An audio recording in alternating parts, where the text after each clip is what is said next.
Good day, everyone. Today, we begin with an overview of user management, a fundamental aspect of system administration. As its core, user management refers to the structured handling of user accounts and their access to IT resources. This process enables administrators to grant permissions, regulate accounts, and safeguard digital access. Importantly, it is embedded within Identify and Access Management, or IAM, which serves as the foundation of IT security.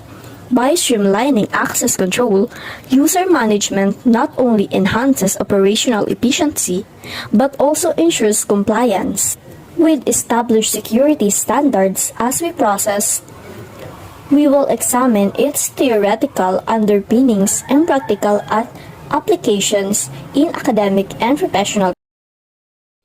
In the core definitions of essential user management concepts, the user authentication is the foundation of digital security.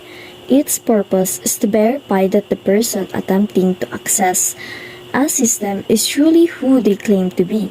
Without authentication, systems would be vulnerable to impersonation and unauthorized entry. For example, when logging into an online banking app, the user must provide a password and often a one-time code sent to their phone.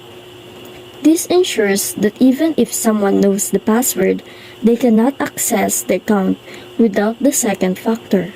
Authentication works by comparing the credentials entering by the user against stored records in the system.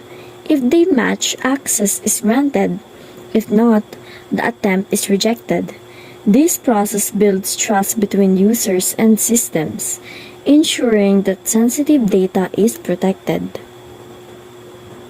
In user authorization, authorization defines what a user can do once they are authenticated. Its purpose is to enforce boundaries and prevent misuse of resources. For instance, in an hospital system, doctors may be authorized to view patient records, but receptionists may only see appointment schedules. This prevents sensitive medical data from being exposed to unauthorized staff. Authorization works through policies such as Role-Based Access Control, RBAC, where permissions are tied to a user's role. For authentication, the system checks the user role and grants access to the resources allowed. This ensures that even trusted users cannot exceed their intended privileges, maintaining both security and organizational order. In user registration is the process of creating new accounts and onboarding users into a system. Its purpose is to establish a secure and structured entry point for new participants. For example, when signing up for an email service, users provide personal information such as their name, email, address, and password. The system validates this data and provisions a new account. Registration works by collecting users' details, verifying them, such as confirming an email address, and storing them in the database. It may also assign default permissions or rules. This process ensures that every user has a unique identity within the system, enabling accountability and personalization. In user profile management focuses on maintaining and updating user information over time. Its purpose is to keep accounts accurate, relevant, and user-friendly. For example, on LinkedIn, users can update their job title, skills, and profile picture to reflect career changes. This information helps the platform deliver personalized recommendations and networking opportunities. Profile management works by allowing users to edit their stored data, which is then updated in the system database. These changes are reflected across services, ensuring consistency. Effective profile management enhances user experience and ensures that systems remain aligned with the evolving needs of their users. In password management is critical for protecting user credentials. Its purpose is to prevent unauthorized access by enforcing strong password practices. For example, corporate systems often require passwords with a mix of uppercase letters, numbers, and symbols, and mandate regular password changes. Password management works by applying security policies, storing passwords securely using hashing algorithms, and sometimes integrating multi-factor authentication. Systems may also enforce passwords reset after suspicious activity. By managing passwords effectively, organizations reduce the risk of breaches and ensure that user accounts remain secure against evolving cyber threats. Lastly is user activity monitoring. So, activity monitoring ensures ongoing security by tracking users' action within a system. Its purpose is to detect suspicious behavior and prevent unauthorized access. For example, a financial institution may flag unusual login attempts from different countries as potential fraud. Monitoring works by recording logs of user activities, such as login times, file access, or transaction history. These logs are analyzed for anomalies, and alerts are triggered if unusual patterns are detected. This proactive approach allows administrations to quickly to threats, ensuring that systems remain secure and trustworthy. In conclusion, together with these 6 concepts from the complete user management cycle, authentication verifies identity, authorization enforces boundaries, registration creates profile management contains accuracy, password management secure credentials, and activity monitoring ensures ongoing safety. When combined, they provide a robust framework for protecting digital systems, enhancing user trust, and ensuring compliance with security standards. The importance of user management is to protect sensitive data, so it prevents unauthorized access to confidential information and system resources, ensuring security, and ensures access control. This assigns permissions based on user roles, so each person only gets the access they need, and it maintains accountability. Track users' activity logs and audit trails, making it easier to detect misissue or errors. Improves license compliance, helps organizations manage software license efficiently and avoiding unnecessary cost. And it enhances user experience, provides smooth and secure access, reducing friction for legitimate users. And lastly, it supports IAM Foundation, so it builds the group work for advanced identity and access management system that scale with organizational needs. In user registration and account creation, user registration is the starting point of the user cycle management, where a new account is created to give individuals secure and access to a system. Its purpose is to establish a unique identity for each user, ensuring accountability and proper access tool. For example, when a user employee joins a company, administrators may create an account using Windows Server Active Directory or the Linux user add command. This account typically includes a username, password, user ID, UID, and assigned roles or groups. These details define who the user is, what resources they can access. The process works by provisioning the account in the system's database, linking it to authentication methods, and applying authorization rules based on the user rules. Once registered, the user can log in and perform tasks according to their permissions. In essence, registration is not just about creating an account. It is about laying the foundation for secure, controlled, and personalized access, ensuring that every action in the system can be traced back to a verified user. In user authentication is the process of verifying the identity of a user before granting access to a system. It answers the questions, "Who are you?" and serves as the first line of defense in protecting sensitive data and resources. The password-based login.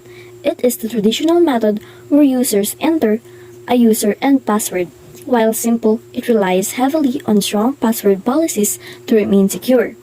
The two authentication, or 2FA, adds an extra layer of security by requiring a second verification step, such as a code sent to a mobile device. This reduces the risk of authorized access even if passwords are compromised. The biometric authentication uses unique biological traits like fingerprints, facial recognition, or retina scans. This method is harder to forge and provides a seamless user experience. The purpose of authentication ensures that only legitimate users can access systems, preventing impersonation and unauthorized entry. For example, logging into an online banking app may require a password plus fingerprint scan, ensuring both convenience and security. So, it works is the system compares the credentials or biometric data provided by the user against stored records. If they match, access is granted. If not, the attempt is blocked. The user authorization. Its definition is the process of granting a user access to specific resources within a system.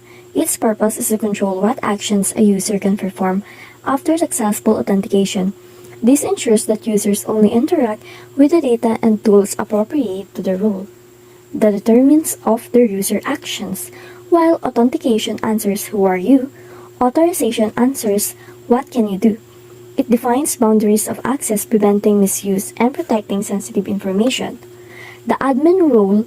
Administrators are given full control over system resources. For example, they can configure settings, manage accounts, and access all files. This role is critical system management but requires strict oversight to prevent abuse. The staff role. Staff members are assigned limited access to specific areas and functions. For instance, they may update records or use work-related tools but cannot change system-wide configurations. This balances productivity with security. The guest role.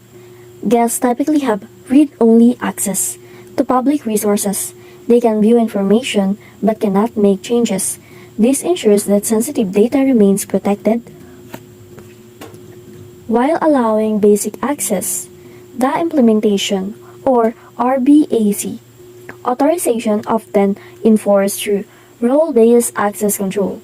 In RBAC, permissions are tied to role rather than individuals, making it easier to manage large groups of users consistently and securely.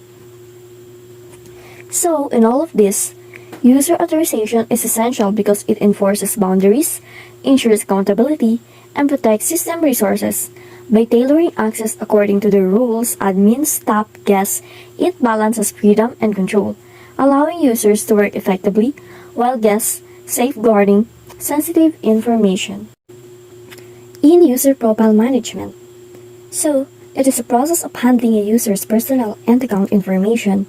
Its purpose is to keep data accurate, secure, and aligned with the user's role in the system. In managing user details, these include storing and updating basic information such as name, email, and contact details. For example, when an employee changes their phone number, the system must reflect this update to ensure communication remains reliable.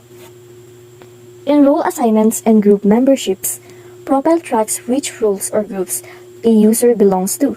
For instance, a staff member may be part of the finance group, which grants them access to accounting tools. This ensures permissions tied to organizational responsibilities. In preference in settings, users often customize their accounts with preferences like language, theme, or notification settings. These adjustments improve usability and create a more personalized experience. In security credentials and access permission, profile management also involves updating passwords, authentication methods, and access rights. For example, when a user is promoted, their profile must be updated to grant higher level permissions. This ensures security while supporting career progressions. In keeping data current and accurate, regular updates prevent outdated or incorrect information for causing issues. Accurate profile supports accountability, compliance, and smooth system operation. In all of this, the user profile management is essential because it combines identity, roles, preference, and security into one framework. By keeping updates, profiles, organizations, ensures that users have the right access, a personalized experience, and that all actions can be traced to a verified identity. In password management, it is the process of securing and maintaining user passwords to protect accounts from unauthorized access. Its purpose is to ensure that credentials remain strong, private, and resistant to attack. The strong password policies. System enforce rules such as minimum length, use of the uppercase numbers and symbols. For example, requiring a 12-character password with mixed complexity makes it harder for attackers to guess or brute force. The expiration and rotation. Passwords are often set to expire after a certain period, prompting users to create new ones. This reduces the risk of long-term exposure if password is compromised. The secure storage. Passwords should never be stored in plain text. Instead, they are hashed and salted using algorithms by Brite or Argon2. This ensures that even if databases are breached, raw passwords remain unreachable. The reset and recovery. Password management includes safe reset procedures such as sending recovery links to verified emails. For example, if a user forgets their password, they can securely regain access without exposing sensitive data. And its importance is effective password management prevents breaches, supports compliance without security, and with the security standards and builds users' trust. It is the cornerstone of digital security, ensuring that accounts remain protected against the evolving cyber threats. So, in overall summary of this, password management is not just about creating passwords. It is about enforcing policies, secure storage, and recovery mechanisms that keep systems safe and users protected. In user rules and groups, its definition is to organize individuals in a system based on their responsibilities and functions. The purpose is to simplify management and ensure that permissions are applied consistently across users. In common groups, its typically categories include administrators, managers, employees, and students. For example, administrators may configure systems settings. Managers may oversee team data, employees may access work tools, and students may use learning platforms. Each group reflects that user rules in the organization. In simplified permission management, it is the grouping makes it easier to assign and control access rights. Instead of setting permissions for each user's individual, administrators can apply rules to an entire group. For instance, all employees in the finance group automatically gain access to accounting software. Inconsistent policies. Groups allow organizations to enforce uniform policies. For example, managers may all have approval rights, while employees may only submit requests. This consistency reduces errors and strengthens compliance. In reduced administrative overhead, by managing groups rather than individuals, administrators save and time, effort, updates or can be applied once the group are instantly affect all members, improving efficiency. And to improve security, roles and groups prevent unauthorized access by ensuring users to have the permission they need. The principle of least privileges reduces the risk and protects sensitive information. So, user management and user roles and groups are essential for balancing efficiency, consistency, and security. They streamline permission management, enforce policies across multiple users, and safeguard organizational resources by aligning access with responsibilities. Activity and access patterns regularly. This means continuously tracking every login attempt, user session, and what else folders, or system each user access. You can check details like login, time, location, device news, and action performed. By doing this regularly, you can quickly spot unusual or suspicious behavior, like someone logging in at 3 a.m. from an unknown location or access data they don't normally use. This helps detect unauthorized access, hacking attempts, or internal misuse early. Before it causes damage, the first line of defense to know exactly what's happening in your system at all times. Number 2, disable inactive account to reduce security risk. Inactive account are user accounts that haven't been used for weeks, months, or longer. These are major security risks if someone in the company forgets their account or account is created but never used. It becomes an easy target for attackers like hackers. Hackers often hunt for unused account because they really monitored and have old weak password. Disabling them locks the account so no one can log in. Even if they know the password, it closes the back doors and drastically lowers the chance of breach or unauthorized access. Next is reset password when compromised or forgotten. The password are the most common way accounts get breached. If you detect a breach suspect password is stolen or user forget theirs, you must reset it immediately. Resetting creates a new secure password and invalidates the old one. So anyone who had the old password can no longer access the account. This stop attackers from using stolen credentials, prevent account takeover, and ensure that only the real unauthorized user can be back in. It's a quick, critical step to regain control and secure account right away. Number 4 is update permission as roles and responsibility change. Permission define what user can see, edit, or do in the system, like accessing file, installing software, or changing system. When an employee change job, get promotes, or move teams, their access need change too. You must update their permission to match their new role. Remove access they no longer need and add only what they do need.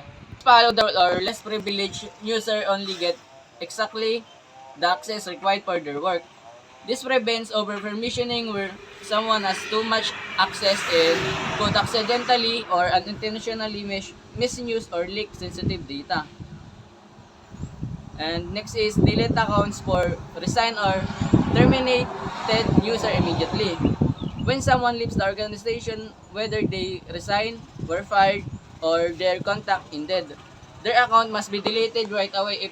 If you wait days or weeks, they have full access to your system, data, and files. They could copy sensitive information, delete records, or cause harm before you lock them out.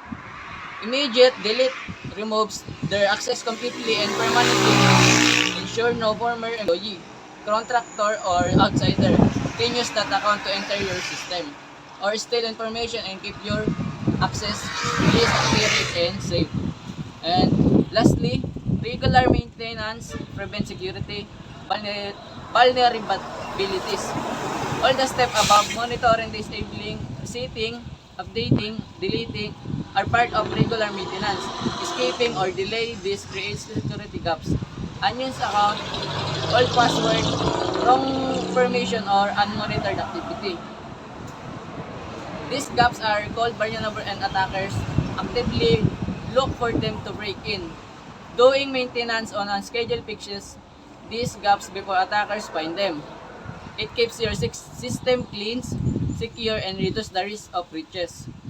Data loss or compliance issues, regular care is the most effective way to keep accounts and the whole system safe long term. Cut.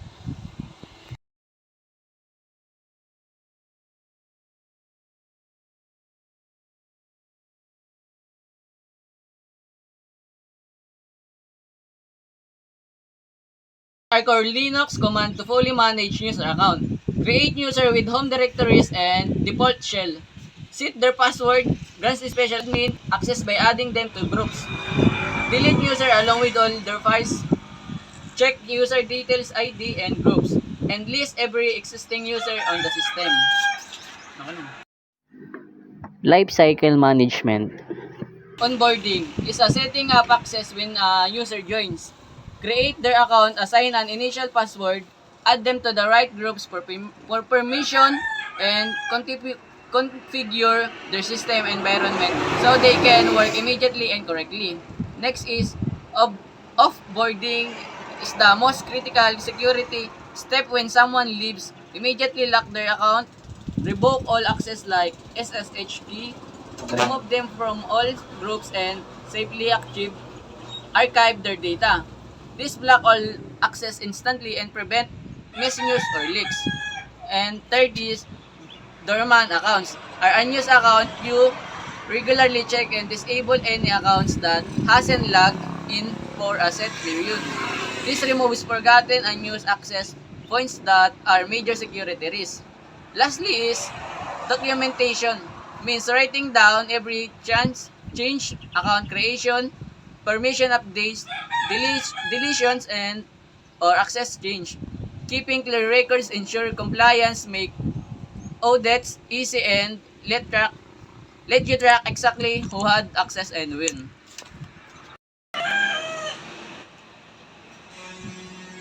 Yun na. Okay.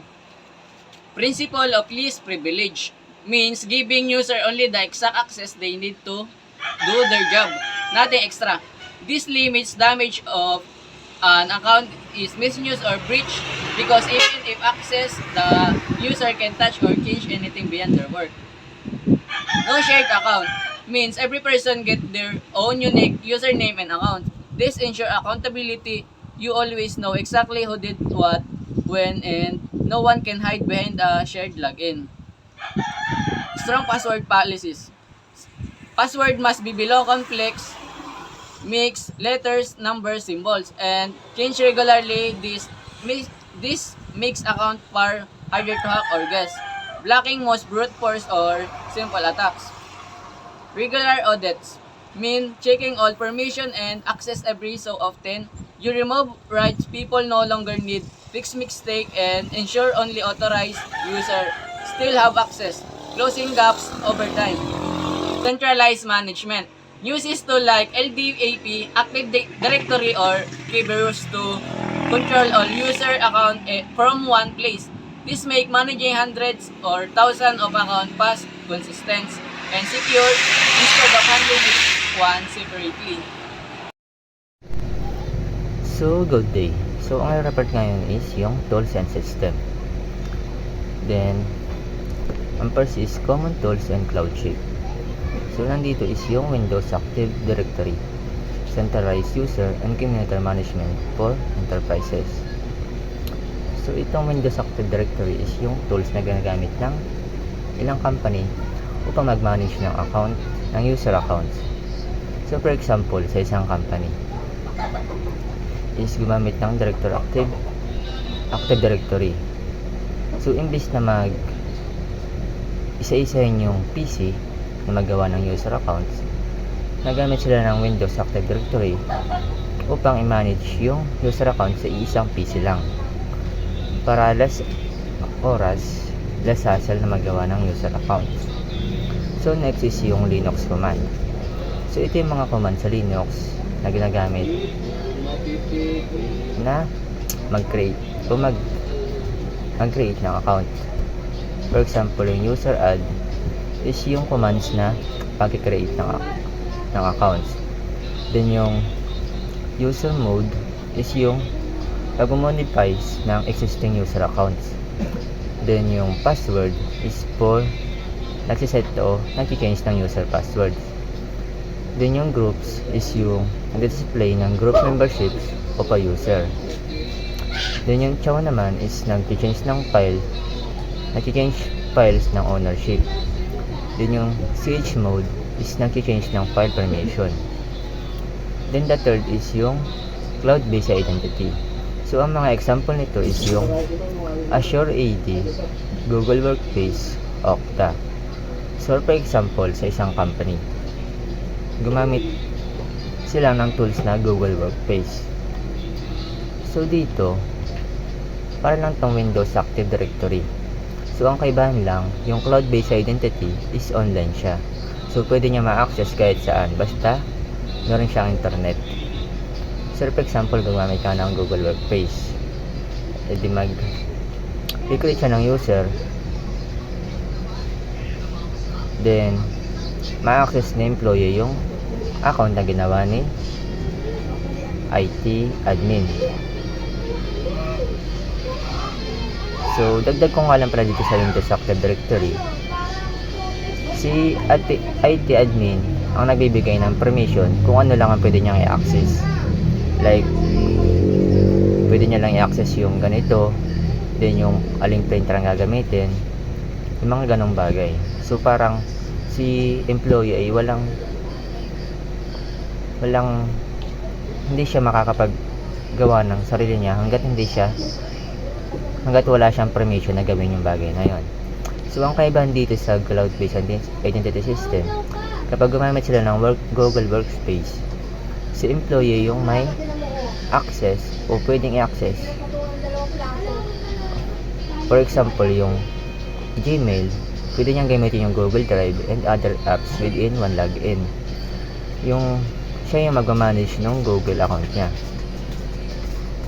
Kung paano niya gagamitin yon. Then after is LDAP. LDAP SAN Reduce. So ito yung multiple support of diverse system requirements.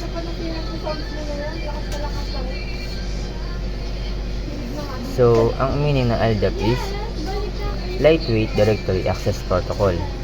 So ito yung protocol for accessing and managing directory info like user accounts and groups.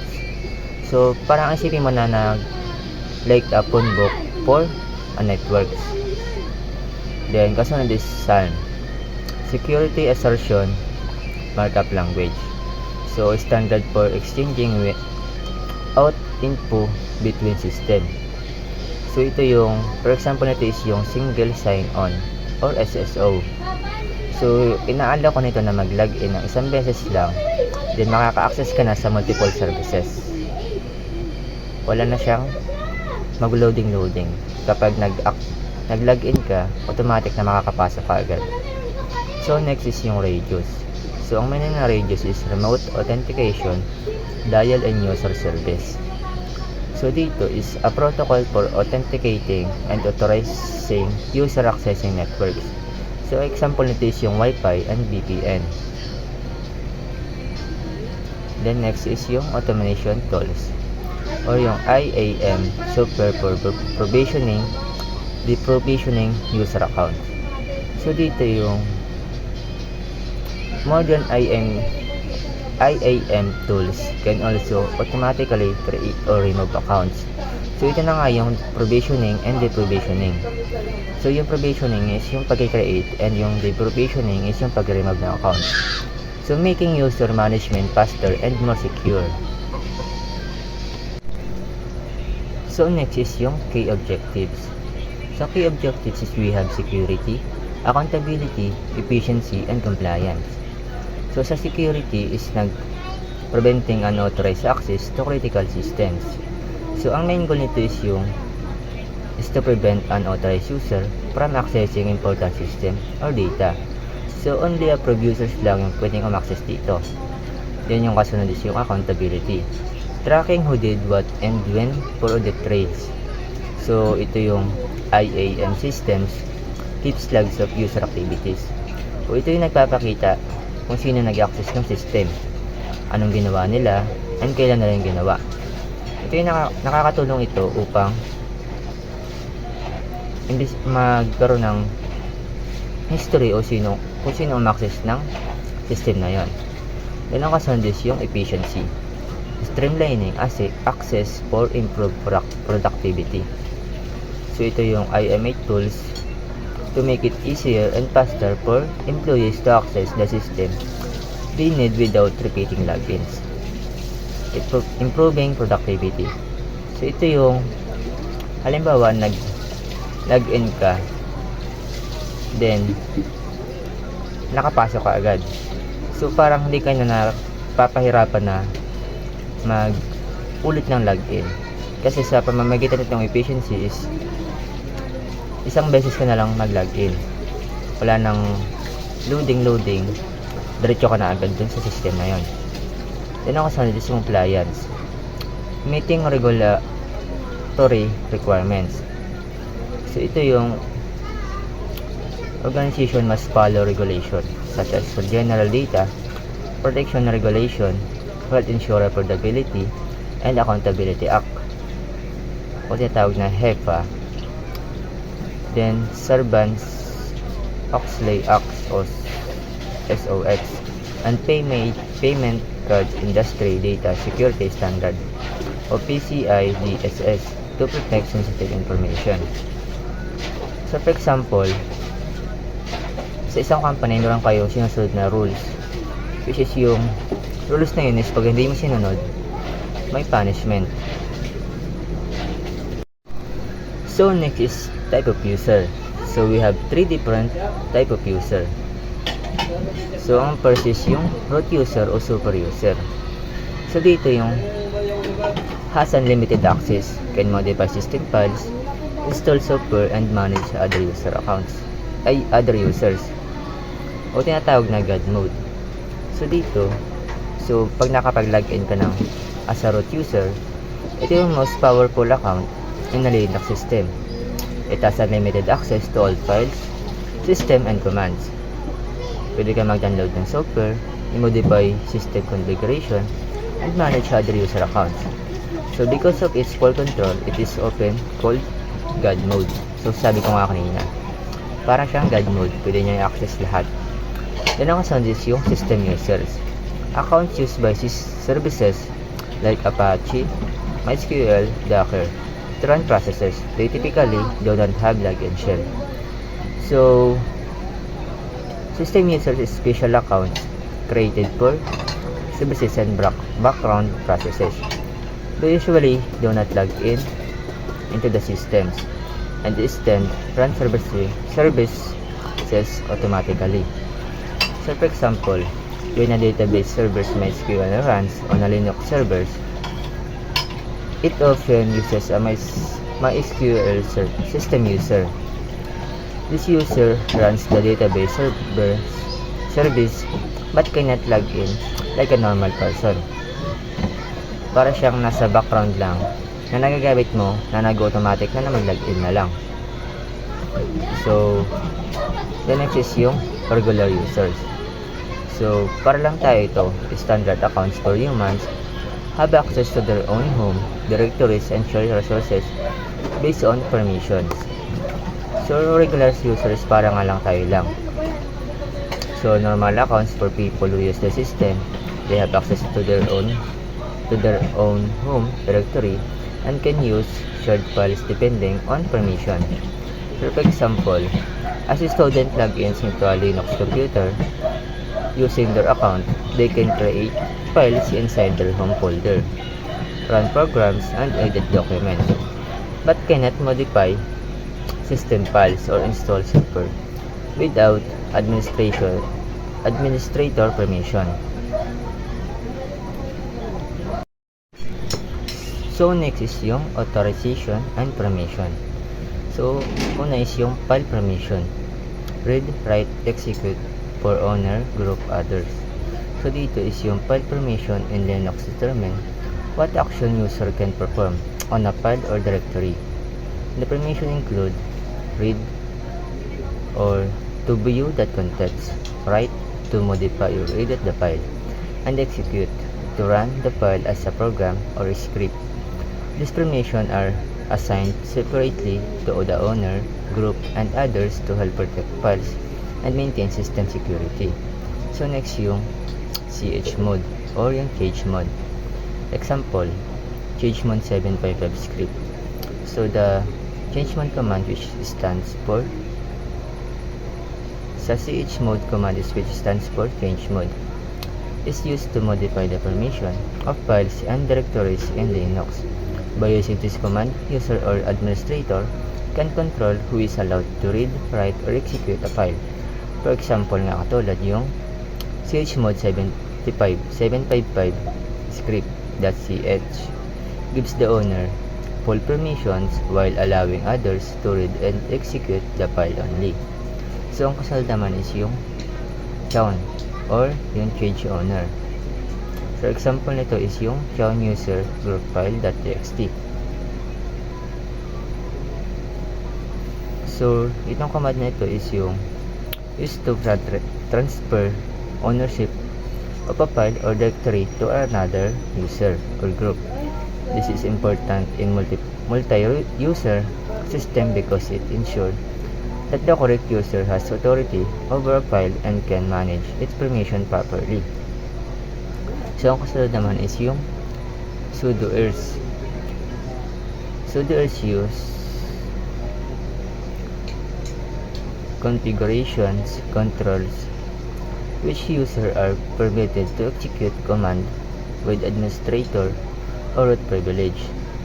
Through the sudo command, authorized user can temporarily perform system level tasks without logging in directly as the root user, improving both security and accountability in the system. And last is access control list. So, dito naman are an advanced formation feature in Linux that provide more detailed and flexible access control compared to the standard RWX provisions. They allow administrators to assign a specific permission to individual users or groups, making them useful in complex environments where multiple users need different levels of access to the same file or directory. So, next is yung common problems. So, user management challenges is we have weak password. So, weak password is that are easy to crack or guess. So, kapag may weak password ka, is easy for attackers to guess or crack, which can allow unauthorized access to the system.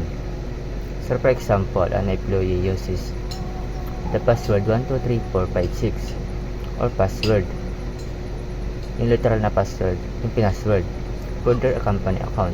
So, a hacker could easily guess this password and gain access to company file or systems. So, kasunod naman is too many users with admin privilege. So, dito is privilege creep happens when user accumulate more permission than they actually need over time. So, for example, an employee starts as a junior staff member and later moves to other departments. So, yung old permission niya hindi na remove. So, they still have administrator access to system they no longer need. So, this increase the risk of accidental or malicious change. So, ang kasunod naman is unused accounts not deleted or creating security vulnerabilities. So, dito yung mga for example, when employees leave an organization but their accounts remain active, those accounts can become security vulnerabilities. For example nga is yung a former employee's account is still active on a company server. Someone could use that unused account to log in and access sensitive data without being noticed. Next is lack of access control, policies, and proper documentation. So dito, without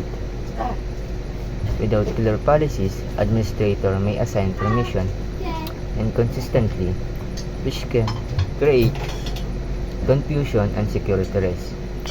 For example, in a company without documented access rules, different administrators give employees different levels of access for the same role, making it difficult to control for audit permissions.